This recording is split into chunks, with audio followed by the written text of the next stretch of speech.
బైబిల్లో మనం దేవుడు రాయించిన వాస్తవాలు, సంగతులు మనం చదువుతున్నప్పుడు పరలోకంలో ఉన్న దేవుడు తండ్రి అయితే భూమి మీద తనకు పిల్లలు కావాలి అన్న ఉద్దేశంతో మనుషులను పుట్టించాడు అన్నది వాస్తవం. మీరు చాలాసార్లు చదువుకున్నారు, విన్నదే. ఈరోజు ఒక మంచి మాట మీరు చదువుకున్నదే జ్ఞాపకం చేస్తాను. ఎఫెసీ పత్రిక 1వ అధ్యాయం 4-6 వచనాలు మనం చాలాసార్లు చదువుకున్నాం కదా. జన్మకు సంబంధించి మనుషులు ఎందుకు పుడుతున్నారో అని ఒకప్పుడు ఈ ఎఫెసీ సంఘం అనేసరికి అర్తమీదేవిని దేవతగా పూజించి దేవుడిని ఎరగని జనాంగంగా, దేవుడు అంటే ఎవరో తెలియని జనాంగంగా ఉండిపోయారు ఎఫెసీ సంఘం. వాళ్ళకు పత్రిక రాసి మనుషులు ఎందుకు పుడుతున్నారో, మానవ జన్మ ఎంత గొప్పదో చెప్పటానికి చాలా పెద్ద పేరా రాశాడండి. పెద్ద వచనం ఇది. ఆ వచనం రాస్తున్నప్పుడు మీరు గమనించారో లేదో, ఆ వచనం రాస్తున్నప్పుడు అండి మనుషులు ఎందుకు పుట్టారో చెబుతూ ఆ వచనాన్ని ప్రారంభించి ఒక విషయాన్ని చెప్తాడు, కామ పెడతాడు. మీరు చూసారు కదా ఎప్పుడైనా? ఎట్లనగా తన ప్రియుని యందు తాను ఉచితముగా మనకు అనుగ్రహించిన తన కృపామహిమకు కీర్తి కలుగునట్లు అంటే ఒకటైంది. ఇప్పుడు అంటే మానవ జన్మ, జాగ్రత్తగా వినండి, మానవ జన్మ దేవుడికి కీర్తి కలగజేయడానికి. Very good. ఇప్పుడు బైబిల్లోకి మీరు వెళితే భూమి మీద ఉన్న మనుషులను బట్టి దేవుడికి కీర్తి వచ్చిందా? దేవుడు కీర్తింపబడుతున్నాడా? రాలేదు. ఎలా చెప్తాం? బైబిల్లో ఆయనే చెప్పాడు, మిమ్మును బట్టే కదా అన్ని జనుల మధ్య నా నామము. అంటే కీర్తి తీసుకొని రావలసిన వాళ్ళు ఏం తీసుకొచ్చారు? అపకీర్తి, దూషణ, దేవుడిని అసహించుకునేటట్టుగా మనుషులు బ్రతికి దేవుడి నామానికి అపకీర్తి తెచ్చారు. Very good. అంటే ఒకటి ఫెయిల్ అయింది. జాగ్రత్తగా వినాలి. ఒకటి ఫెయిల్ అయింది. ఏది ఫెయిల్ అయింది? నా నామానికి మీరు కీర్తి తీసుకొచ్చేటట్టుగా బ్రతకాలి అని కోరుకున్నాడు. కానీ మనిషి ఈరోజు నోరు తెరిస్తే అబద్ధాలు, దొంగతనాలు, నేరాలు, వీటన్నిటిని బట్టండి మనిషిని బట్టి దేవుడికి కీర్తి ఎక్కడ చెప్పండి?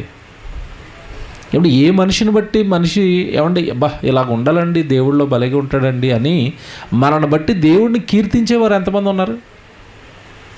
అంటే మన జీవితాన్ని బట్టి దేవుడికి కీర్తి తీసుకొని రావాల్సింది పోయి అపకీర్తి తెచ్చారు భయంకరమైన జీవితాలతో. ఒకటి ఫెయిల్ అయిపోయింది. రెండో చూడండి అక్కడ, తన చిత్త ప్రకారమైన దయా సంకల్పము చొప్పున.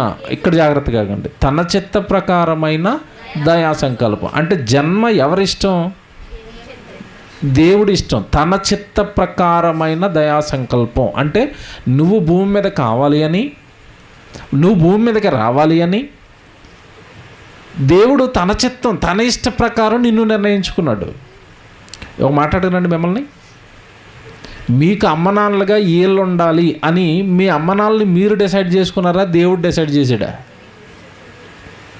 వసమ బిల్లు ఆడని కానీ కనుక గర్భాన్ని కనుక మీరు పుట్టారనుకోండి, మీ పరిస్థితి ఏంటి చెప్పండి? రోజు అక్కడ కూర్చున్న వాళ్ళ పరిస్థితి, ఆడు తుపాకు కట్టుకుంటే మీరు 4 తుపాకులు కట్టుకోవడమే, అంతే కదా. అంటే వాడి గర్భాన్ని పుడితే మీరు నాశనం అయిపోయేవారు. మీరు డాడీ చాలాసార్లు జ్ఞాపకం చేస్తారండి, తెలుసు కదా. నేను బుడ్డోడుగా ఉన్నప్పుడు, చిన్నపిల్లడుగా ఉన్నప్పుడు నన్ను మార్చేసారు నాయన బ్రిటిష్ వాళ్ళు అంటాడు. మా అమ్మ నా చెవి మీద ఒకటి ఇలాగ చిన్న కాయ ఉంటే ఆ కాయ ఇలా నిమిరి నా బిడ్డ మారిపోయాడని చెప్పి మరలా నన్ను తెచ్చుకుని తన దగ్గర పెట్టుకుంది.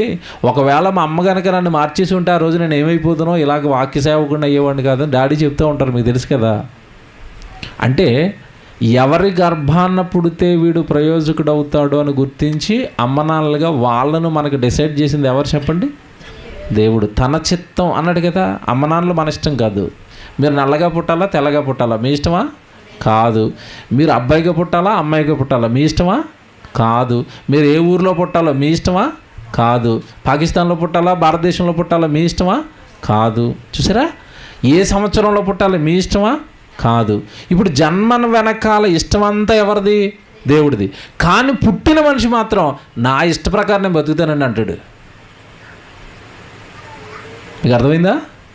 దేవుడు తన ఇష్ట ప్రకారం మనిషిని కంటే తన ఇష్టాన్ని నెరవేరుస్తాడని, తనకి కీర్తి తెస్తాడని, తనకి మహిమ తెస్తాడు అని మనిషి దేవుని కంటే భూమి మీదకి వచ్చినోడు అసలు దేవుడి ఇష్టంతో సంబంధమే లేదండి.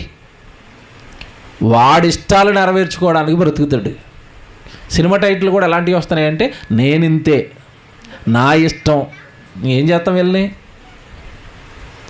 అది చూసి యవన పిల్లలు ఏమనుకుంటున్నారంటే అబ్బా సినిమా హీరో నా ఇష్టం అన్నాడు కనుక ఇంట్లో అమ్మ నాన్న ఏదని చెప్పారంటే ఊరుకోండి నా ఇష్టం అంటున్నాడు వీడు. సరే, తన చిత్తం, తన ఇష్టం. నీ జన్మ ఎవరిష్టం? దేవుడి ఇష్టం.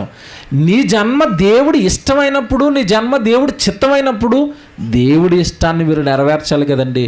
ప్రసంగం జాగ్రత్తగా వినండి. అసలు మీరు చాలా సంవత్సరాల నుంచి చదువుతున్న ఒక వచనం, విడిపోన్న ఒక వచనాన్ని విడగొడతాను ఈరోజు. మీరు చాలా సంవత్సరాలు చదువుకున్నారు, అది నేనే చదివాను, నాకు ఎక్కలేదు, అసలు ఏటో అర్థం అవ్వట్లేదు, ఏదో చెప్తున్నాడు అర్థం అవ్వట్లేదు. బా దేవుడు ఏం చెప్పాడండి చెప్తాను ఇప్పుడు. ఇది అర్థమైతే కానీ మీరు అది అర్థం అవ్వదు. ముందు ఇది అర్థం అవ్వాలి.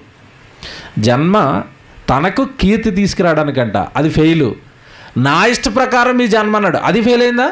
ఫెయిల్ అయిపోయింది. ఇప్పుడు దేవుడి ఇష్టాన్ని నెరవేర్చడానికి ఎవరున్నారండి? దేవుడు వాక్యం చదవడానికి ఎవరున్నారు? దేవుడు బైబిల్ నేర్చుకోవడానికి ఎవరున్నారు? సేవ చేయడానికి ఎవరున్నారు? సేవకుడికి సహకారంగా ఉండడానికి ఎవరున్నారు? పనులు మేము కూడా చేస్తామండి దేవుడి పనులని ఎవరున్నారు? కొద్దిమంది. మనం కదండి వాక్యం నేర్చుకుని మనం కొద్దిమంది తప్ప ఈరోజు భూమి మీద ఎవడండి దేవుడి ఇష్టం ప్రకారం బ్రతుకుతున్నాడు? నేను గుడికి వెళ్ళిపోవాలండి, వాక్యం నేర్చుకోవాలండి, దేవుడిలో సన్నిధిలోనే ఉండాలండి, దేవుడి కోసమే బ్రతకాలండి, దేవుడు తప్ప నాకు ఇంకేం వద్దండి. ఎవరున్నారు? ఎవరి ఇష్టం వాళ్ళది, ఎవరి జీవితాలు వారివి, ఎవరి ప్లానింగ్స్ వాళ్ళవి, ఎవరి సంతోషాలు వాళ్ళవి, ఎవరి ఆనందాలు వాళ్ళవి, ఎవరి కుటుంబాలు వాళ్ళవి, ఎవరి సంపాదన వాళ్ళది, ఎవరి ఉద్యోగాలు వాళ్ళవి, ఎవరి వ్యాపారాలు వాళ్ళవి, ఎవరి పిల్లల వాళ్ళకి. దేవుడి ఇష్టం ఎక్కడండి? మనుషుల మధ్యలో, మనుషుల కుటుంబాల్లో దేవుడి ఇష్టాలకి స్థానం ఉంది? అసలు లేదండి. అయిపోయింది, అది కూడా ఫెయిల్. నెక్స్ట్, యేసుక్రీస్తు ద్వారా తనకు కుమారుడిగా స్వీకరించుటకే. అంటే మనము ఎవరి ద్వారా ఏమంటే కుమారులు అవ్వాలి తండ్రికి? యేసుక్రీస్తు ద్వారా. యేసుక్రీస్తు ద్వారా తనకు కుమారులుగా అంటే నువ్వు యేసును ఒప్పుకుంటేనే తప్ప దేవుడికి ఏమవ్వవు, ఇప్పుడు కుమారుడు అవ్వవు. అలాగని ఈరోజు ప్రపంచం అంతా యేసును ఒప్పుకున్నదా? యేసులో చరిత్రలో లేదంటున్నాడు ఒక ముసలైన. రేపో మాపో పోతాడండి పాపం, జాలి నాకు జాతం చూస్తుంటే. పోయే టైంలో యేసుప్రభుని ఎత్తుకున్నాడు. చూడండి, వాళ్ళ భవిష్యత్తు చూస్తేనండి జాలేసేస్తుందండి. చచ్చిపోతాడండి అతను ముసలైన. యేసుప్రభు లేడు, యేసుప్రభు చరిత్రలో లేడు అన్నాడు. చచ్చిపోతే ఏటో ఆయన పరిస్థితి భయం వేస్తుంది నాకు. ఆయన ద్వారా నిన్ను పుట్టించిన సృష్టికర్తకు నువ్వు కుమారుడు అవ్వాలని దేవుడు అంటుంటే అసలు యేసుప్రభువే లేడు అంటున్నాడు. ఇది ఎలాగుంది చూడండి. తర్వాత ఇది ఫెయిల్ అయిందా? ఇది ఫెయిల్. నెక్స్ట్, మనలను ముందుగా తన కోసం నిర్ణయించుకొని. ఆగండి, మనలను ముందుగా తన కోసం, కానీ మనం ఎవరి కోసం బతుకుతాం? మన కోసం. ఫెయిలే. తన కోసం భూమి మీద మనిషి తన కోసం పుడతాడు. నాకండి డాడీ వాక్యం ఉన్న తర్వాత ఇది అర్థమైపోయిందండి. నేను పుట్టింది నా కోసం కాదు, మా అమ్మనాళ్ళ కోసం కాదు, లోకంలో ఏదో చేయడానికి కాదు. జీవితాన్ని వృధా చేసుకోకూడదు. బైబిల్ బాగా నేర్చుకుంటే దేవుడు ఏదో పనికి వాడుకుంటాడని బైబిల్ చదువుకోవటం పిచ్చెక్కిపోయి నేర్చుకోవడం. ఎందుకంటే డాడీ ప్రసంగాలు అన్నింటిలోనే మనకు ఒకటి చెప్తాడు. ఏం చెప్తాడు? బైబిల్ బాగా చదవండి, నేర్చుకోండి, బైబిల్ నేర్చుకోండి, బైబిల్ నేర్చుకోండి, బైబిల్ నేర్చుకోండి. అది ఒకటే చెవుల్లోకి ఎక్కిపోయిందండి. బైబిల్ నేర్చుకోలేక బైబిల్ నేర్చుకుని తీరాలి. బైబిల్ అంతా రావాలి. బైబిల్లో ఉన్న సంగతులను అర్థం అవ్వాలి. మరి ఈరోజు ఎందుకంటే దేవుడి ఇష్టాన్ని మనుషులు నెరవేర్చలేకపోతున్నారంటే అసలు బైబిల్లో ఉన్న వాక్యాలు వినడానికి టైం లేని వీళ్ళు దేవుడి ఇష్టాన్ని ఎలా నెరవేరుతారు చెప్పండి? వాక్యం నేర్చుకోవడానికంటే ఈరోజు చాలామంది ఏమంటారంటే మాకు కుటుంబం అండి, ఉద్యోగం అండి, టైం లేదని అంటారు. ధైర్యంగా చెప్తున్నానండి, నాకు పెళ్ళైన తర్వాత నేను వాక్యం నేర్చుకున్నాను. నాకు కుటుంబం ఉంది, నాకు పిల్లలు ఉన్నారు, నేను ఉద్యోగం చేశాను. కానీ ఏ క్షణం కూడా రాత్రిపూట వృధా చేసుకునేవాడిని కాదు, ఊరి మీద పడి తిరిగేవాడిని కాదు, ఎవరి దగ్గరికి వెళ్ళేవాడిని కాదు. ఉద్యోగం అయిపోగానే సాయంత్రం రావాలి, బైబిల్ తీయాలి, చదువుకోవాలి, నేర్చుకోవాలి, వినాలి, రాసుకోవాలి, పుస్తకాలన్నీ చదివేయాలి. మైండ్ అంతా బైబిల్ అనుకునేవాడిని. కారణం ఏంటంటే బైబిల్ బాగా వస్తేనే కానీ మన తండ్రి ఇష్టాన్ని నెరవేర్చలేం. మనలను తన కోసం, చూసారా, మనలను తన కోసము నిర్ణయించుకున్నాడు. కానీ మనిషి భూమి మీదకి వచ్చిన తర్వాత తన కోసం బ్రతుకుతున్నాడు, కుటుంబం కోసం బ్రతుకుతాడు, పిల్లల కోసం బ్రతుకుతున్నాడు. కొంతమంది ఏమంటే ఆటల పిచ్చిలో పడిపోయి నేను క్రికెటర్ని అవ్వాలని క్రికెట్ కోసం బ్రతికేవాడు ఉన్నాడు. ఏమంటే డాక్టర్ అయిపోవాలని అందులోనే పడిపోయి తిరిగే వాళ్ళు ఉన్నారు. సినిమాలో యాక్టర్లు అయిపోవడానికి తిరిగే వాళ్ళు ఉన్నారు. సినిమా డైరెక్టర్లు అయిపోవడానికి తిరిగే వాళ్ళు ఉన్నారు. మన లోకంలో చూడలేదండి మనుషుల్ని. అంటే వీడు ఏమంతా గోలంతా దెబ్బతినేసి చూడండి. ఆయన కోసం పుట్టి వీడు ఏదో చేయాలనుకుంటున్నాడు, దెబ్బతినేసాడు. పూర్తిగా దెబ్బతిన్నది. అయిపోయిందా? నెక్స్ట్ ఈ కామ అయిపోయింది కదా. మనలను ముందుగా తన కోసం నిర్ణయించుకొని తర్వాత మనము తన ఎదుట పరిశుద్ధులమును నిర్దోషులమునై ఉండవలెనని జగత్తు పునాది వేయబడక మునుపే. కామ పెట్టాడు. కామ ఉంది అక్కడ, ఉంది. మనము తన ఎదుట ఈ భూమి మీదకి వచ్చిన మనుషులందరూ కూడా ఎలా ఉండాలని కోరుకున్నాడట? పరిశుద్ధులు, నిర్దోషులు. మీరు చూడండి, లోకాన్ని క్వైట్ ఆపోజిట్లో ఉంటారు, పాపిష్టులు, దోషులు. అంతే కదండి. పరిశుద్ధులు, నిర్దోషులైన పిల్లలు కావాలని ఆయన కోరుకుంటే భూమి మీద ఉన్న మనుషులందరూ ఎలాగున్నారు ఈరోజు? నేనంటలేదు, అది ఇశ్రాయేలుతో దేవుడు అన్నాడు కదా, దేవుని పాపిష్టి జనమా అన్నాడా? దోషభరితమైన ప్రజలారా. చూసారా, కరెక్ట్గా పరిశుద్ధులు నిర్దోషులు అంటే దోషభరితమైన ప్రజలు, పాపిష్టి జనాంగం. చూసారా, ఏమంటే మీకు ఏం అర్థం అవుతుంది చెప్పండి? ఇప్పుడు నేను ఇది అన్నీ ఎక్స్ప్లెయిన్ చేస్తుంటే మీకు ఏం అర్థం అవుతుంది? మనిషి జన్మ మీద దేవుడు ఎన్నో ఆశలు పెట్టుకుంటే ఒక్కటన్నా దేవుడి విషయంలో నెరవేరుతుందా? లేదు. పోనీ ఈ జన్మ కూడా ఏదో మన అమ్మనాన్నలకి వివాహం అయిపోయిన తర్వాత కావాలని కోరుకున్న జన్మ కాదట. ఎప్పుడట? జగత్తు పునాది వేయబడక మునుపే అన్నాడా? ఇప్పుడు చదువుతామండి అక్కడ జాగ్రత్తగా. జగత్తు పునాది వేయబడక మునుపే ప్రేమ చేత. దీన్ని గుండ్రంగా అలా లైన్లో పెట్టుకోండి. ఈ జన్మ వెనక, ఈ జీవితం వెనక, ఈ కళల వెనక, నీ జీవితం పట్ల దేవుడికున్న సంకల్పం వెనక ఒకటి ఉందట. అదంతా ఏంటి? ప్రేమ. ఇక్కడ లాక్ అయ్యానండి. ప్రేమ చేత. ఇదంతా దేనిని బట్టి జరిగిస్తున్నాడు? ఎందుకు నీకు ఈ సృష్టిని కట్టాడు? ఎందుకు నీకు అవయవాలు ఇచ్చాడు? ఎందుకు నీకు జీవితాన్ని ఇచ్చాడు? ఎందుకు నీకు కుటుంబాన్ని ఇచ్చాడు? ఎందుకు ఈ సృష్టిలో లేని, ఏ జీవికి లేని తెలివి, ఆలోచన, వివేచన, బుద్ధి ఇవన్నీ నీకు దేవుడు ఎందుకు ఇచ్చాడు అంటే ఓ పదం వేశాడు అక్కడ. దేని నుంచట? ప్రేమ చేత. దేవుడు ప్రేమించాడు గనక ఈ రూపంతో నువ్వు భూమి మీద ఉన్నావు. దేవుడు ప్రేమించాడు గనక కుటుంబంతో సంతోషంగా ఉన్నావు. దేవుడు స్టిల్ ఇప్పటికీ ప్రేమిస్తున్నాడు గనక నీ మార్పు కోసం దేవుడు ఎదురు చూసి ఎన్నో వాక్యాలు నీకు చెబుతున్నాడు, ప్రసంగాలు ఇస్తున్నాడు, సెమినార్లు ఇస్తున్నాడు. మారమని దేవుడు కోరుకుంటున్నాడు అండి. ఇదంతా ఒక దాని వలన జరుగుతుంది. తండ్రి అయిన దేవుళ్ళు ఏముందట? ప్రేమ. ప్రేమ చేత ఆయన క్రీస్తులో మనలను ఏర్పరుచుకున్నాడు. ఓ మాట్లాడుతానండి, ఎప్పుడు పుట్టింది నీ మీద ప్రేమ చెప్పండి? బాగా ఆలోచించండి. మన మీద ఎప్పుడు పుట్టిందండి ప్రేమ? జగత్తు పునాది వైపు. నా వైపు చూడండి అందరూ. దేవుడికి మన మీద ప్రేమ ఎప్పుడు పుట్టింది? జగత్తు పునాది వేయబడక మునుపు. మీ ఆవిడికి నీ మీద ప్రేమ ఎప్పుడు పుట్టింది? పెళ్ళైన తర్వాత.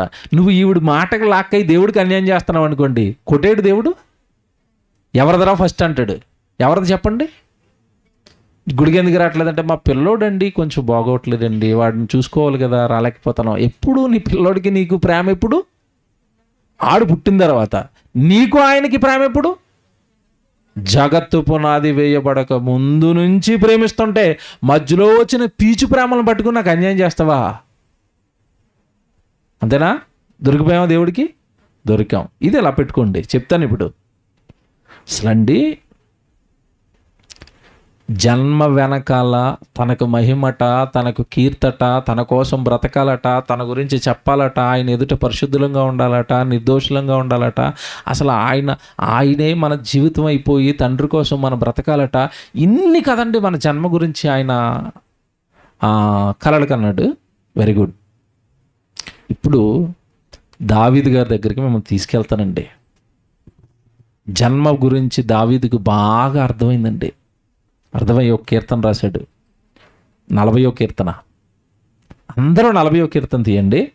నిజంగా ఆయన అన్న మాట ఇక్కడ మనకి ఎఫ్సి పత్రికలో దేవుడు నీ జన్మ గురించి ఇన్ని కలలు కన్నానని మనిషికి చెప్పేంత వరకు అర్థం అవ్వలేదు. కానీ దావీదండి ఎప్పుడో దాన్ని గెస్ చేస్తాడండి, పట్టేసుకున్నాడు. దాన్ని పట్టుకుని ఏమంటున్నాడో 40వ కీర్తన మొదటి నుంచి చదువుదాం.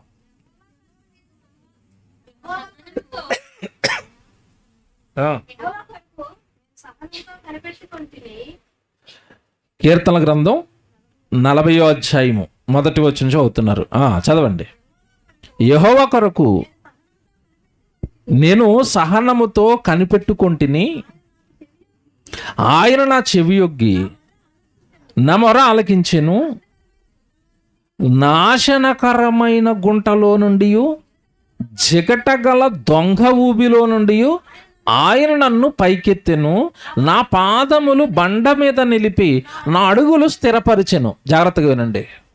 ఈయన అంటున్నాడు, దావీదు అంటున్నాడు, నాశనకరమైన గుంటలో నుండి, జిగట కలిగిన దొంగ ఊబిలో నుండి ఆయన నన్ను పైకెత్తాడు. ఎవరెత్తారు?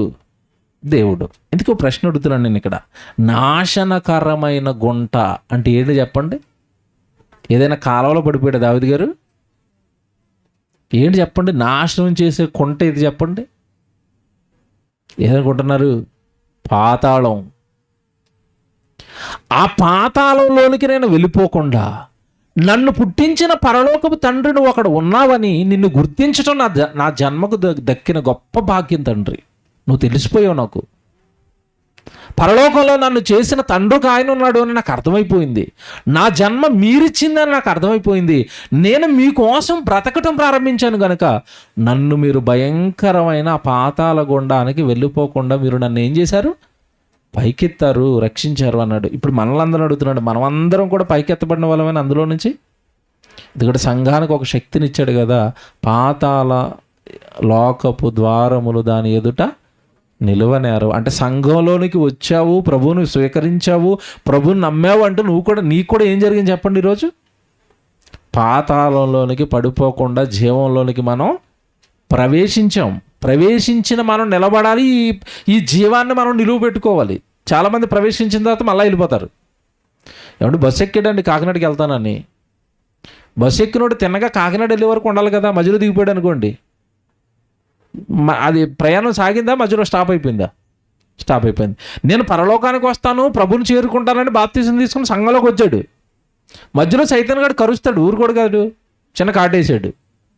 కాటేయంగానే సంఘంలో నుంచి పనిలో నుంచి బయటికి వెళ్ళిపోయాడు. అంటే ఇతడి పరలోక ప్రయాణం ఏమైంది? ఇప్పుడు ఆగిపోయింది. అలా ప్రమాదం ఉంది.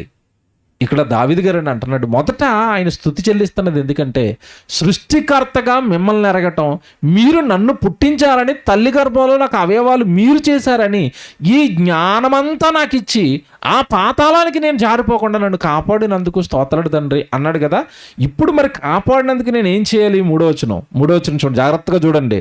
ఇలా నన్ను కాపాడాడు గనుక తనకు స్తోత్ర రూపమగు కొత్త గీతమును మన దేవుడు నా నోట నుంచెను. అనేకులు దానిని చూచి భయభక్తులు కలిగి యెహోవా యందు నమ్మిక ఉంచెదరు. మీకేం అర్థం చెప్పండి?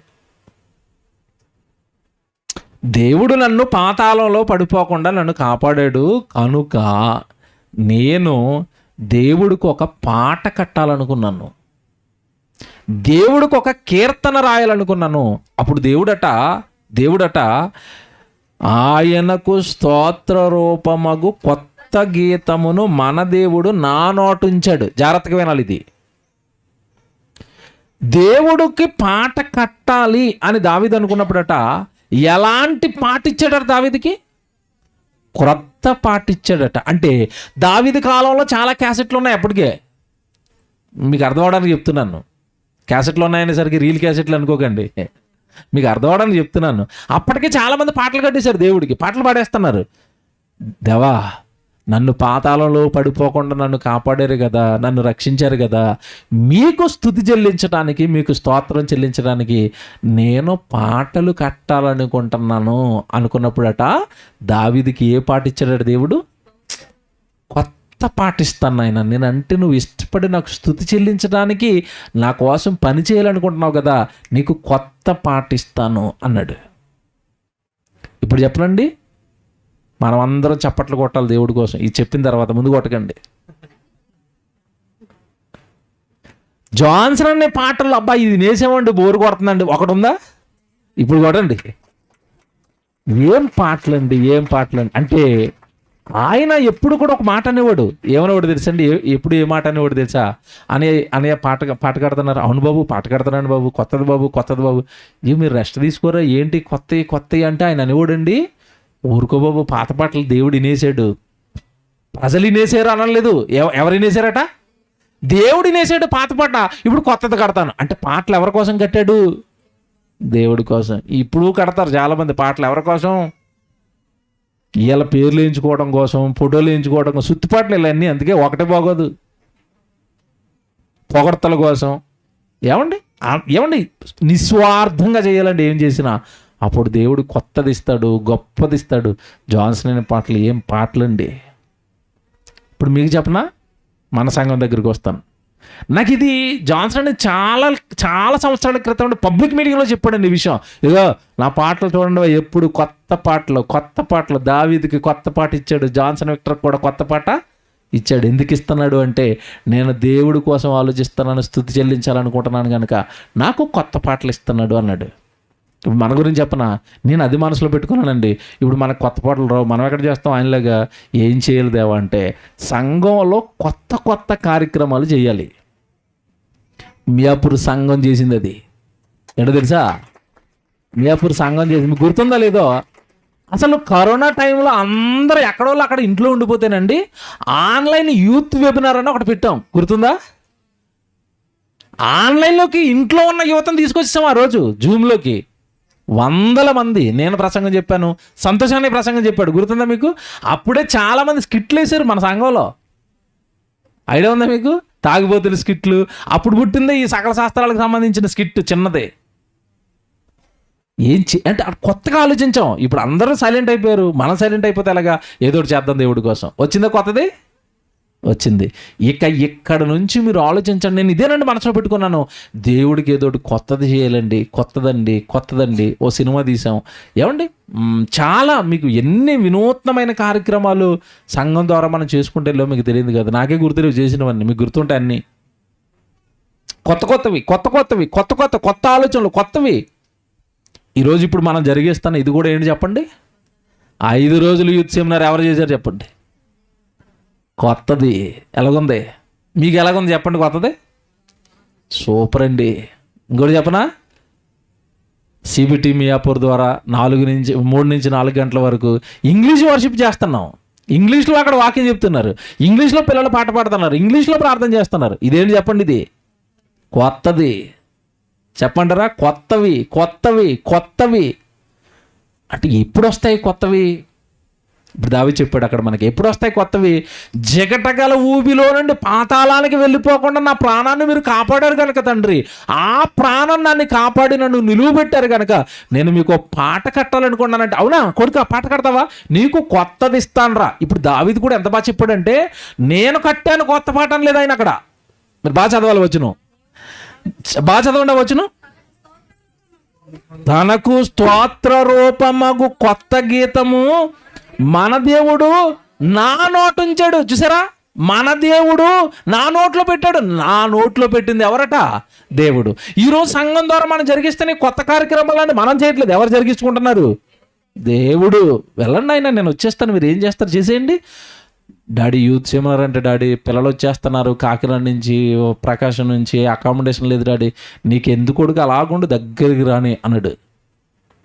మీరు నమ్మరండి, పక్క మీటింగ్లకి వెళ్తున్నాను ఇదే ప్రార్థన, దేవా ఏటి నోరు వేడెక్కిపోయి 5 రోజులు యూత్ సెమినార్ అకామిడేషన్ అనేసాను హైదరాబాద్లో. ఎక్కడ దొరుకుతుంది? ఎక్కడుంటారు పిల్లలు? దేవా ఏటి మా ఇల్లు ఇరుకు, ఇంట్లో పెట్టుకుందామంటే ఎవరి ఇంట్లో పెడదామన్నా అగ్గిపెట్టలే కదా మనవి. ఇంతమంది పిల్లల్ని ఎక్కడ పెట్టేస్తామండి?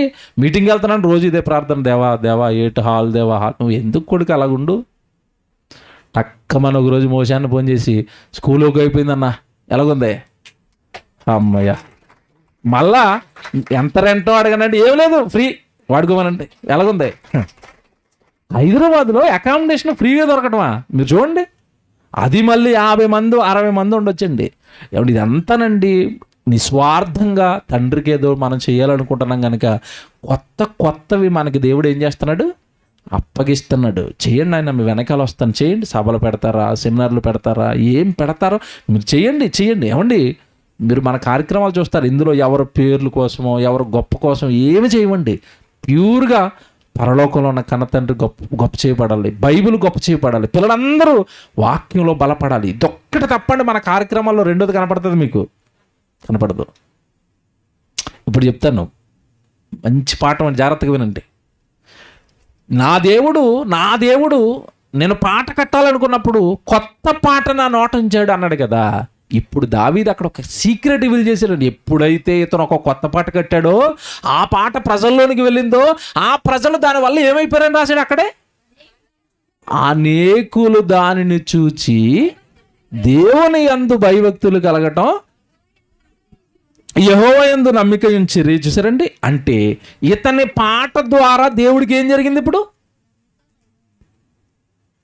ఆ పాట ఇచ్చింది ఎవరు? మళ్ళీ దేవుడే. బాగా వినాలి మీరు. దావీదును పుట్టించుకున్నది దేవుడే. జాగ్రత్తగా వినండి. దావీదును పుట్టించుకున్నది దేవుడే. దావీదును కాపాడింది దేవుడే. దేవా నీ కోసం ఏదో చేస్తానంటే పాట ఇచ్చింది దేవుడే. దావీదు కట్టిన పాటతో అనేక మందిని తన వైపు మళ్ళించుకున్నది కూడా దేవుడే. అంటే నువ్వు నిలబడు చాలు, నీతో అద్భుతాలు చేయిస్తాను. చూసారా, నిలబడేవాళ్ళు లేరండి, నిలబడేవాళ్ళు లేరు. నేను ఉంటానండి, నేను నిలబడిపోతానండి, నేను నిలబడతానండి, దేవుడు ఏడు తీసుకెళ్తాడో ఏరండి. మనం లెక్కలేసుకుని నిలబడతాం దేవుడి దగ్గర కనుక. దేవుడికి ఏ నచ్చవండి అసలు. లెక్కలేసుకుని ఇది అలాగా అది అలాగా లెక్కలేసుకుని నిలబడేవారు పోరా బాబు తలపోటు నీతో. నన్ను నమ్మవు నువ్వు, అన్ని నీ లెక్కలో, నీ గీతలో. ఇప్పుడు చెప్తాను, దేవుడు ఒక పాట ఇచ్చిన తర్వాత ఆ పాటతో అనేక మంది దేవుని వైపు మళ్ళీపోతున్నారట. అప్పుడు దావీదు ఒక మాట అంటున్నాడు, జాగ్రత్త చదవండి. ఇప్పుడు కింద మాట 4వ వచనం చదవండి. గర్విష్ఠులైనను, త్రోవ విడిచి అబద్ధంలో తట్టు తిరుగువారునైనను లక్ష్య పెట్టక యెహోవాను నమ్ముకునేవాడు ధన్యుడు. అంటే ఏం చెప్పాడు? ఒరే బాబు, నన్ను చూడండి, నా జీవితం చూడండి, చక్కగా దేవుడు నా కోసం ఎలా వాడుకున్నాడు చూడండి. మీరు గర్విష్ఠులను, దేవుడిని విడిచిపెట్టే వాళ్ళ వైపు వెళ్ళకండి, మీరు యెహోవా యందు నమ్మిక ఉంచండి, దేవుడు నమ్మండి అన్నాడు. ఇప్పుడు 5వ వచనం. యెహోవా నా దేవా, నీవు మా ఎడల జరిగించిన ఆశ్చర్య క్రియలను. మరి ఇప్పుడు పాటలనుడికి కొత్త పాట ఇచ్చి ఆ పాట హిట్ అయిపోయి ప్రజలు మారిపోవటం ఏ క్రియ చెప్పండి? ఇది ఆశ్చర్యక్రియనా? ఇప్పుడు జోసనాన్ని జ్ఞాపకం చేసుకున్నాడు ఒకసారి. మ్యూజిక్కే వెళ్ళని, మ్యూజిక్కే రాని అతనితో మ్యూజిక్ కొట్టించి ప్రజలు మార్చేటువంటి ఏంటి చెప్పండి? ఇది ఆశ్చర్యక్రియ. ఇప్పుడు చూడండి, ఈ మా ఎడల నువ్వు జరిగించిన ఆశ్చర్యక్రియలను, మా ఎడల నీకున్న తలంపులను. అద్దండి, ఇక్కడ ఆగాలి. ఇప్పుడు ఇది ఆగిపోవాలా? ఒక పాట కట్టి పాట ప్రజల్లో హిట్ అయిపోయి పాటలు కీర్తనలు అంతే అవే కదా. కీర్తన గ్రంథం అంటే ఏంటనుకుంటున్నారు? అవన్నీ కీర్తన అంటే ఏంటి? పాట. అంటే ఈ కీర్తన గ్రంథం అంతా ఇవన్నీ ఏంటి చెప్పండి? ఇవి పాటలు. ఒకటి రాశాడా? పాటలు రాస్తున్నాడు. ఈ లోపు దేవుడు ఒకటి ఆయనకి చెప్పేశాడు. అది ఈ రాత్రి నీకు నాకు అర్థం అవ్వాలి.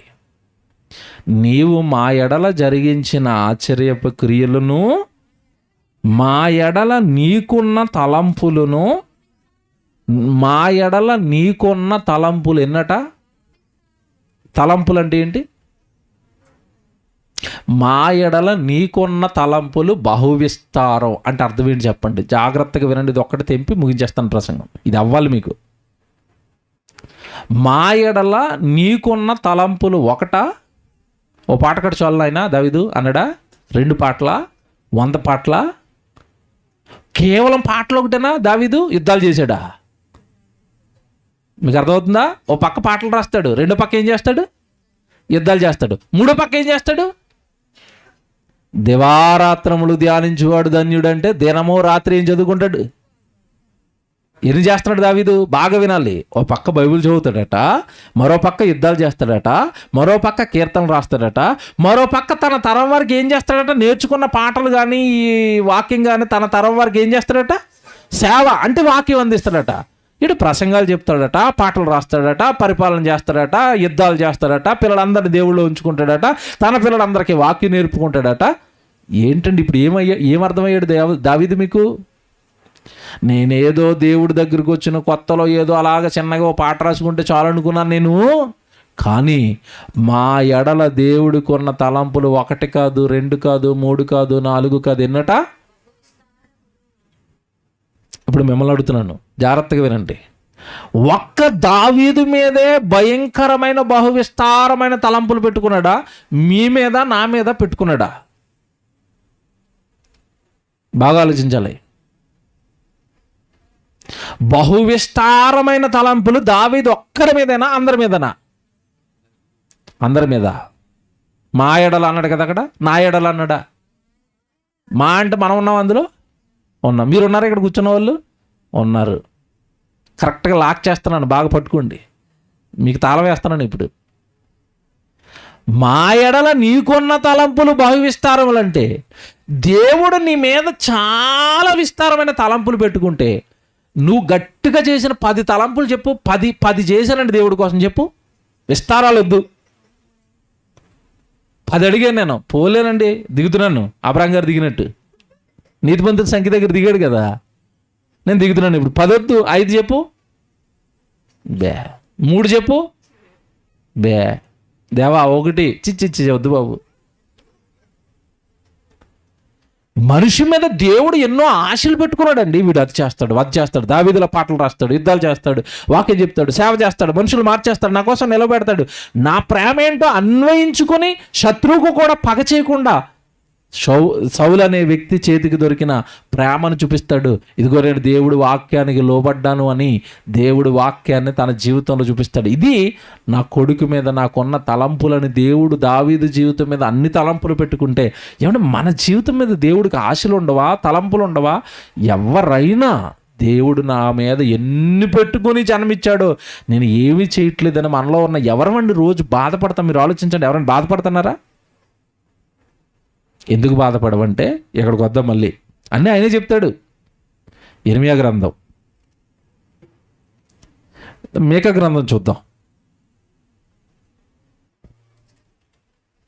మీకా గ్రంథం 4వ అధ్యాయము 12వ వచనం చూడండి.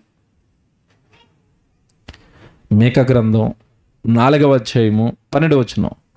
కళ్ళములో ఒకడు పనలు కూర్చున్నట్టు యెహోవా వారిని సమకూర్చును, అయితే వారు ఆయన తలంపులు తెలుసుకొనకున్నారు, ఆయన ఆలోచనలు వారు గ్రహింపకున్నారు. అదండి. ఇంతకీ మనం ఎందుకు దేవుడి కోసం బ్రతకటం లేదు, ఎందుకు దేవుడి కోసం మనం ఏమి చేయటం లేదు అంటే ఇక్కడ చెప్పేసాడు అసలు విషయం ఏంటది? ఆయన తలంపులు వారు తెలుసుకొనకున్నారు. అంటే ప్రశ్న జాగ్రత్తగా వినండి. నీ మీద దేవుడు ఎన్ని తలంపులు పెట్టుకున్నాడు అని చదువుకున్నామంటే బహు విస్తారములు అని మనం చదువుకున్నాం కదా. ఆ విస్తారమైన వాటిలో కొన్నైనా నీకు అర్థమయ్యాయా?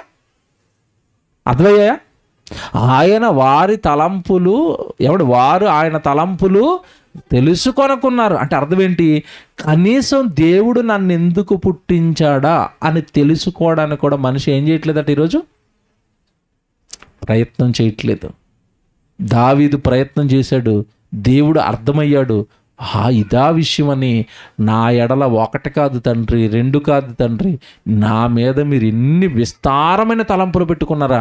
నేను ఎంతకాలం మీకు అన్యాయం చేశాను, మీకోసం బ్రతకలేదు, మీకు మహిమ తేవాలి, మీకు ఏమంటే జన్మ గురించి మీరు చదువుకున్నారు కదా ఎఫ్సి పత్రికలో. ఏంటి చెప్పండి, ఒకసారి జ్ఞాపకం చేసుకోనండి.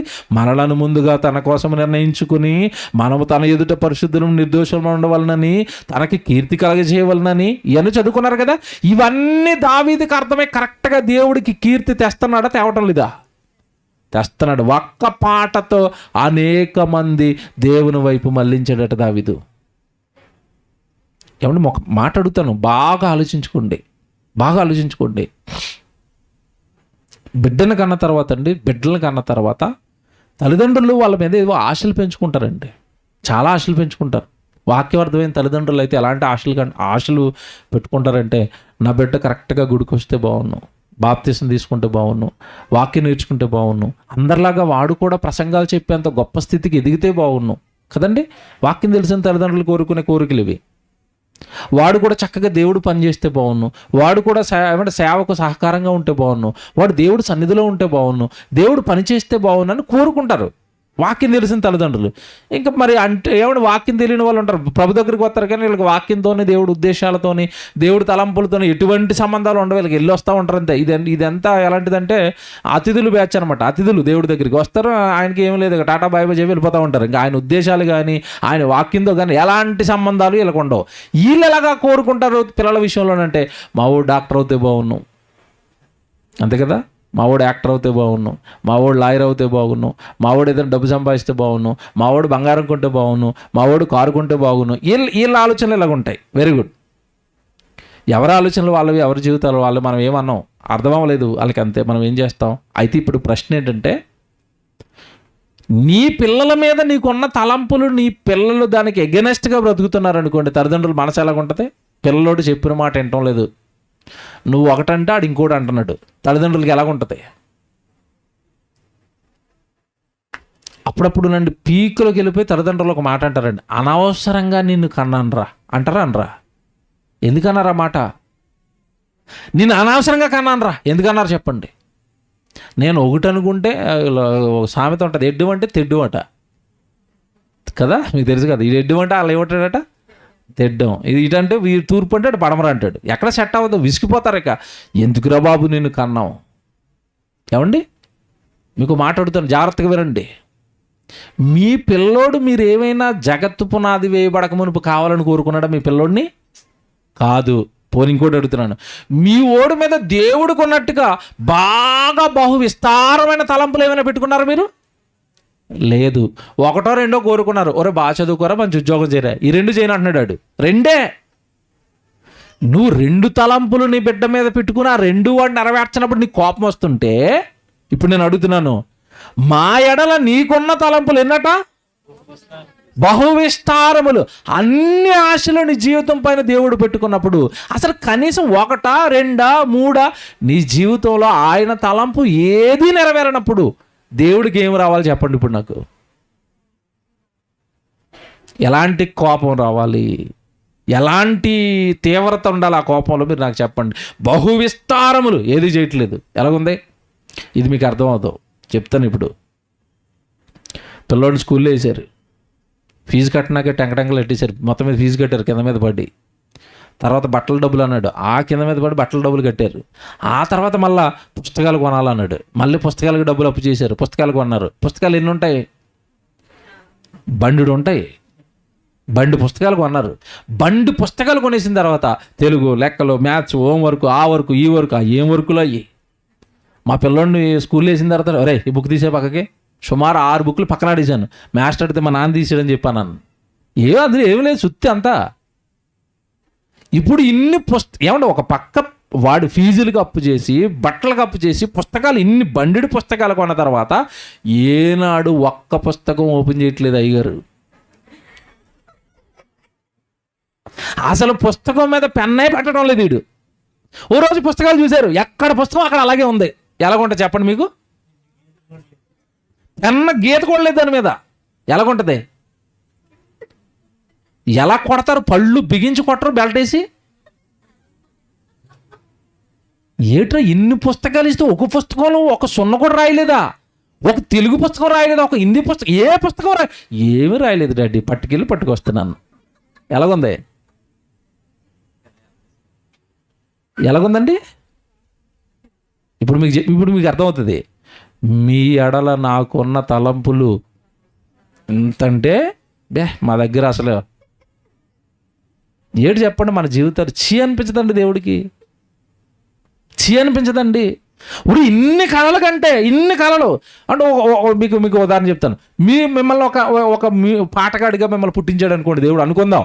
ఒక మ్యూజిక్ డైరెక్టర్ లాగా, జాన్సన్ లాగా మ్యూజిక్ డైరెక్టర్లా పుట్టించాడు. కనీసం 60-70 వచ్చిన ఒక పాట రాయలేదు. ఎలాగుంటుంది?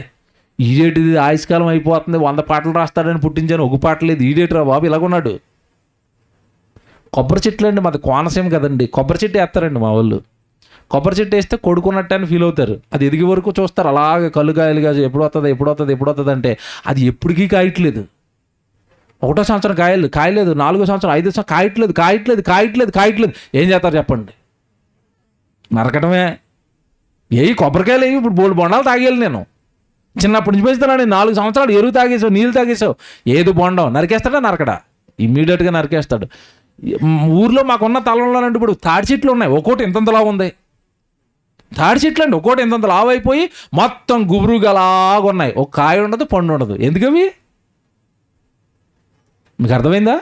పనికిరాని చెట్టో పనికిరాని కొడుకో నీ గర్భాన పుడితే నీకు అసహ్యం అయితే నీ మీద దేవుడు బహు విస్తారములు పెట్టుకుంటే ఏమన్నా ఏం కదిపారండి దేవుడి కోసం? పాట కట్టారా? పాట కట్టించారా?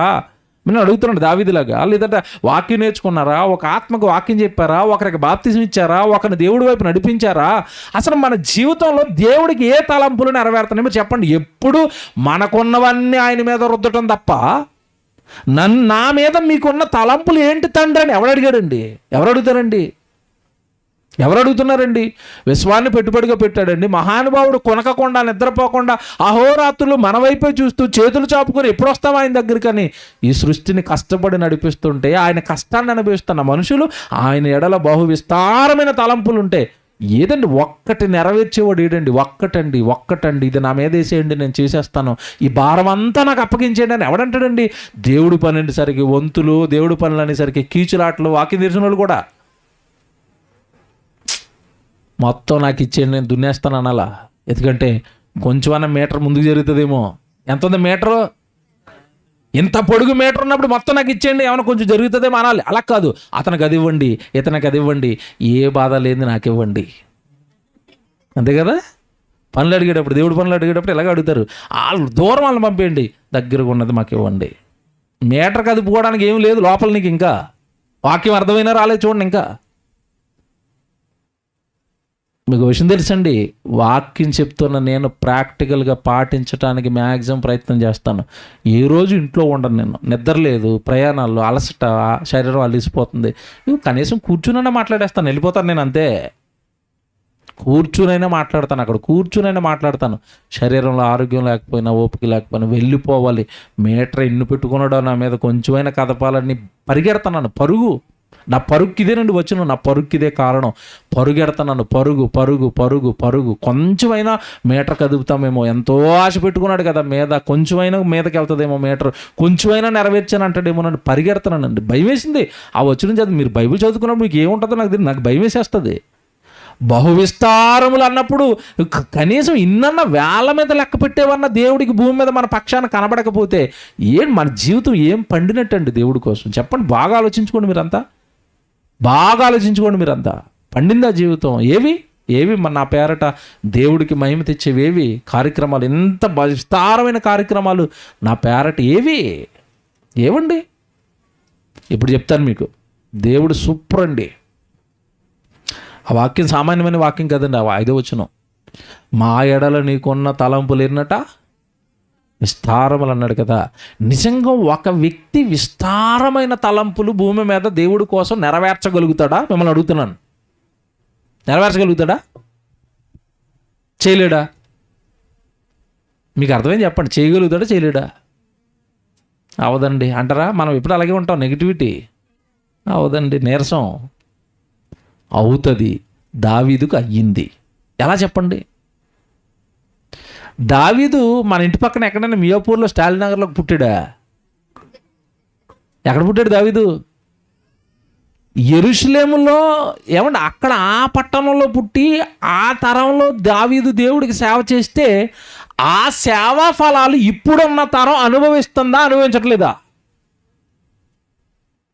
కీర్తన గ్రంథం చదువుతున్నావు అంటే ఎక్కడది? మన సంఘానికి వస్తున్న దావీదు గారు రాయలేదయ్యి. ఏ దావీదు రాశాడు? ఆ దావీదు రాస్తే ఇప్పుడు నువ్వు చదువుకుంటున్నావు. ఏమంటే దేవుడు రాకడ ఆలస్యం అయితే వచ్చే తరం కూడా చదువుకుంటుంది. అంటే ఆయన వలన జరగవలసిన విస్తారమైన తలంపులు ఆయన నెరవేర్చుకోలేదా? నెరవేర్చుకున్నాడండి. ప్రతి తరంలో ఆయన కీర్తనలు చదివి మనుషులు మారుతున్నారు అంటే దావీదు ఎడల దేవుడికి ఉన్న విస్తారమైన తలంపులు నెరవేరుతున్నాయా? నెరవేరటం లేదా? నెరవేరుతున్నాయి. నేను అందుకే మధ్యాహ్నం మాట చెప్పాను, ప్రసంగం మీరు పట్టుకున్నారో లేదో. భూమి మీద మనకంటూ దేవుడి పక్షాన కొన్ని గుర్తులు, కొన్ని చిహ్నాలు పెట్టి మనం వెళ్ళిపోవాలి. మనం ఉన్నా లేకపోయినా మనం చేసిన పని దేవుడికి ఏం చేస్తుంది?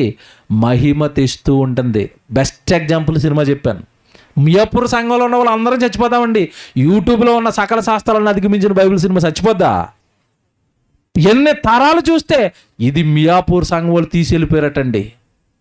సంఘం తరతరాలు దేవుడు ఉద్దేశాలు నెరవేరుస్తుందా?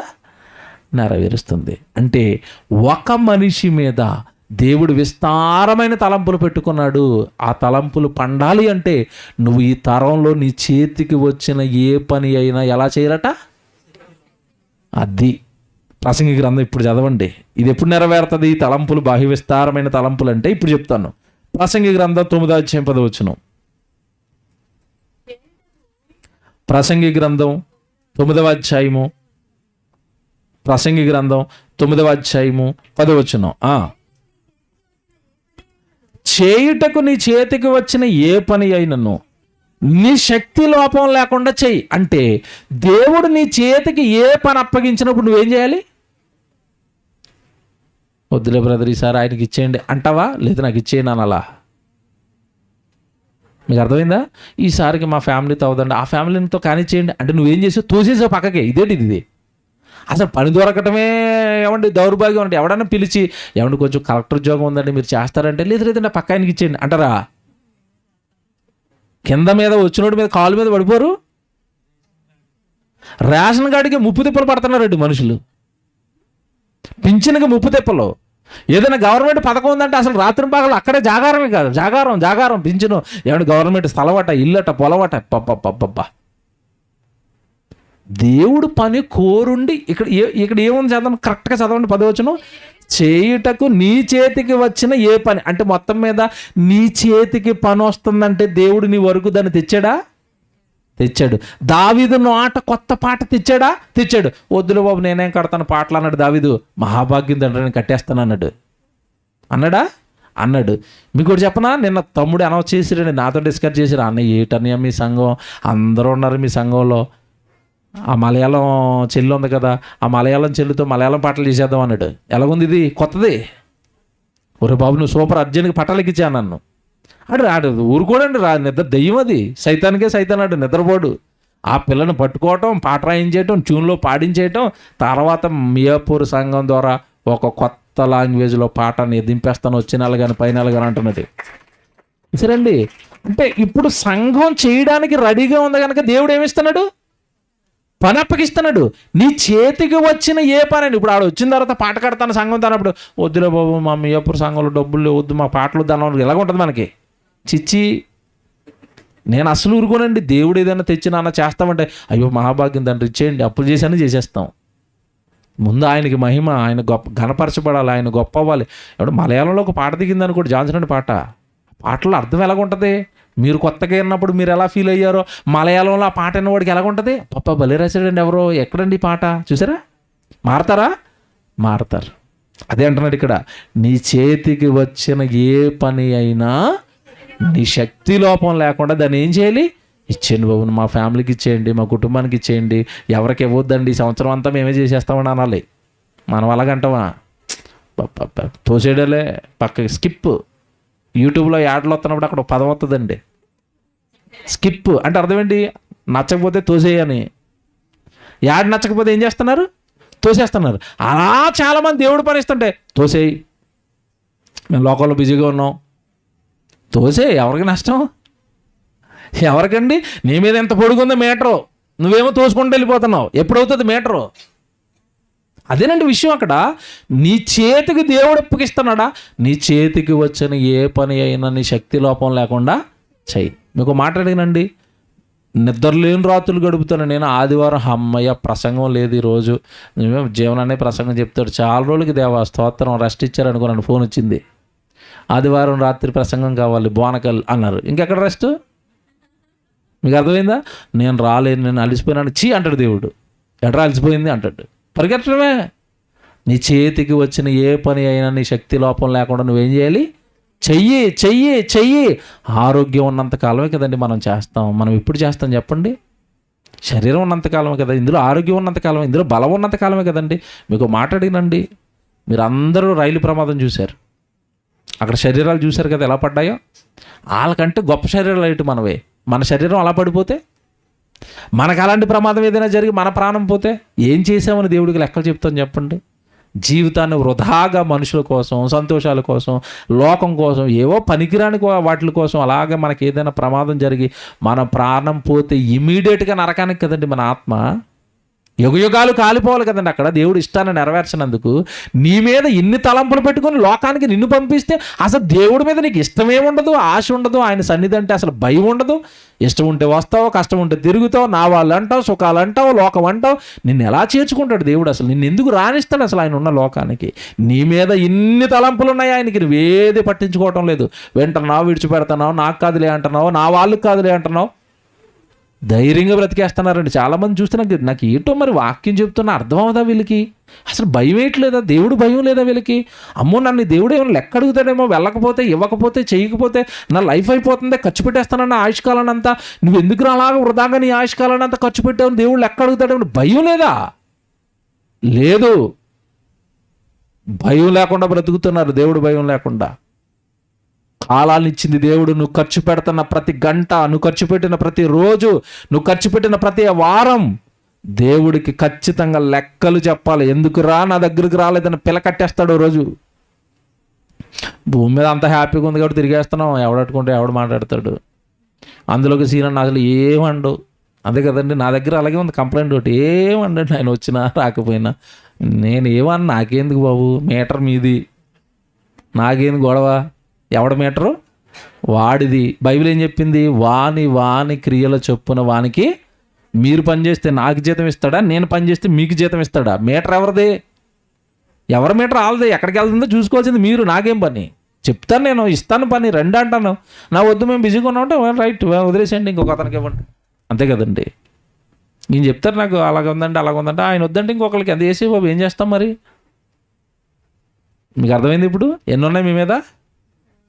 ఇది ఇలాగే చూసుకోండి ఎప్పుడు. ఎంత కనీసం ఇగో నా వైపు చూడండి, అంతా ఇగో ఎంత ఉన్నది కదా మీకు. ఆ చివరి ఏళ్ళు చూసారా? ఇగో ఏళ్ళు కదుపుతున్నాను, ఏళ్ళు చూడండి. ఆ ఏళ్ళలో ఇక్కడ రింగులు ఉన్నాయి కదా, ఆ చివరి రింగ్ అంతా పూర్తయిందేమో చూసుకోండి. ఈ చివరి రింగ్ ఇక ఇక్కడ వరకు అయిందా? ఆ రింగ్ అయ్యి చెయ్యి ఏమంటే మోక చెయ్యి ఎక్కడికి రావాలి మీటరు. పనులు భూమి మీద దేవుడి కోసం మీరు చేయవలసినవి. బాగా ఆలోచించుకోండి, భక్తిగా బ్రతకండి. ఏమైనా అర్థం కాకపోతే నన్ను అడగండి, నేను చెప్పేస్తాను. అన్నయ్య నేను ఇలా చేయాలనుకున్నాను, ఇది అనుకున్నాను, ఇది వద్దునైనా ఇది ఇలా కాదు, వాక్యానుసారంగా నేను చెప్తాను. ఎవరు అడగరండి, అంతా నాకు తెలుసు అన్నట్టుగా బతుకుతూ ఉంటారు. నేనేం చేస్తాను? కంప్లీట్గా దేవుని వైపు మళ్ళీపోండి. లోకం వద్దు, మోసం చేస్తుంది, ప్రాణాలు పోతున్నాయి. మళ్ళా చెప్తున్నాను, ఎవరి ప్రాణం ఏ రోజున ఏ గుండె ఆగిపోతుందో తెలియటం లేదండి. దేవుడికి అన్యాయం చేయకండి. లోకం ఆయన లోకం అనుభవిస్తూ, ఆయన శరీరం అనుభవిస్తూ, ఆయన ఇచ్చిన ప్రకృతిని అనుభవించేస్తూ ఆయన కోసం బ్రతకకపోవటం ఎంత నేరం అండి. ఒక్కొక్కసారి మా తల కొట్టుకుపోద్దండి. ఎందుకని వీళ్ళు రారు, ఎందుకు రారు? టక్కమని దేవుడు ఆ గుండె ఆపేస్తే అలా పడుకుంటావు, దిక్కు లేదు మొక్కు లేదు, పట్టుకెళ్ళి శ్మశానంలో వేస్తారు. దీనికి ఎందుకు ఎంత బెట్టు, దీనికి ఎందుకు ఎంత పొగరు? ఎందుకు రావు దేవుడి దగ్గరికి? ఎందుకు బ్రతకను దేవుడి కోసం? ఎందుకు చెయ్యవు నువ్వు? కనుక బాగా ఆలోచించుకోండి. మనుషులు ఎడల దేవుడికున్న తలంపులు ఎన్నట? ఇది 40 అధ్యాయం కదా. ఇంకోటి తీయండి, 139 తీయండి. ఇప్పుడు అంకి చెప్తాను చూడండి. ఇప్పుడు అంకి వేసుకోండి. మరి ఎంతసేపు చేయి చూపుతుంటే అర్థం అవ్వట్లేదు కదా. అంకి చూపిస్తాను ఇప్పుడు మీకు. 139 కీర్తన రండి. 139 కీర్తన ఎంత వచ్చిన చెప్పండి? 17. కీర్తన గ్రంథం 139:17. దేవా నీ తలంపులు నాకెంతో ప్రియమైనవి, వాటి మొత్తం ఎంత గొప్పది, వాటిని లెక్కించదని అనుకుంటున్నా. ఇది చూసరే ఒక్క అడుగు ముందుకేసి ఆ 40 అధ్యాయంలో మా మీద చాలా విస్తారంగా ఉన్నాయని చెప్పాడు. ఇక్కడికి వచ్చేసరికి ఏమంటున్నాడు? ఒక్కసారి మా మీద నువ్వు ఎన్ని ఆశలు పెట్టుకున్నావో లెక్క పెడదామని ట్రై చేస్తే అవి ఎన్ని ఉన్నాయట? అవి ఇసుక కంటేను లెక్కకు ఎక్కువై ఉన్నాయి. అబ్బా, నీ మీద ఎన్ని కలడట దేవుడికి? ఇసుక కంటే ఎక్కువై ఉన్నాయనేసరికి మీ ఇంట్లో ఏమంటే కట్టి పెట్టారు కదా మూలలో ఒక బస్తా, ఆ ఇసుక అని అనుకునేరు. ఒక బస్తా ఇసుక గురించి కాదు అక్కడ దేవుడు చెప్తుంటా. ఇసుక అనగానే భూమండలం మీద ఎన్ని ఇసుక రేణువులు ఉంటాయి? ఎన్ని ఉంటాయి? బాగా మ్యాథ్స్ బాగా చదువుకున్న వాళ్ళు ఎంటెక్ వాళ్ళు ఎవరైనా ఉంటే చెప్పండి, బీటెక్ వాళ్ళు చెప్పండి, ఎన్ని ఉంటాయండి? ఏదో సౌండ్ వచ్చింది, అబ్బా లెక్క చెప్తారేమో అనుకున్నాను. ఎన్ని ఉంటాయో ఎవడికి తెలీదు. దేవుడి కోసం దేవుడు నీ మీద పెట్టుకున్న ఆశలు ఎన్ని ఉన్నాయో కూడా లెక్క లేనన్ని ఆశలు పెట్టుకున్నాడు, నీ మీద పెట్టుకున్నాడండి. అనంతమైన ఆశలు పెట్టుకున్నాడండి, లెక్క లేనన్ని ఆశలు పెట్టుకున్నాడండి. ఎవరండి బాబో ఇంత పెట్టుకుంటే నేను వృధా చేసేస్తున్నానండి నా లైఫ్ నుండి? ఎవరికి భయం వేయట్లేదండి? మీకు భయం వేయట్లేదా మీకు? ఇసుక కంటే ఎక్కువైన విస్తారమైన తలంపులు, ఆశలు ఆయన నీ మీద పెట్టుకుంటే నేను వేస్ట్ చేస్తున్నాను నా కాలాన్ని అన్న భయం వేయట్లేదా మీకు? పోనీ ఒక గుప్పుడు ఇసుక మీ చేతిలో ఇచ్చి ఒక అరగంటలో లెక్కెట్టే బాబు అంటే, గుప్పుట్లో ఎన్నున్నాయి తెలుస్తాయండి ఇసుక రేవులు? బియ్యం గింజలు ఇస్తే అటు ఇటు పడి 3 రోజుల తర్వాత వస్తారు లెక్కట్టుకుని. బియ్యం గింజలకే 3 రోజులు పడితే ఇసుక రేవులకి ఎన్ని రోజులు పడుతుంది? ఎన్ని రోజులు కాదు, ఎప్పటికీ రాదు లెక్క. గుప్పుట్లో ఉన్న ఇసుక రేవులు ఎన్ని ఉన్నాయో తెలియకపోతే ఈ భూమి మీద ఇసుక రేవులు ఎన్ని ఉంటాయండి? వాటికంటే ఎక్కువైన ఆశలు నీ తండ్రిని మీద పెట్టుకున్నాడట. అందుకే చెప్తాం చాలాసార్లు, ఎవరికి అర్థమవుతుంది ఆ మాట. మానవ జన్మ కారణ జన్మిది, కారణంతో కూడిన జన్మిది.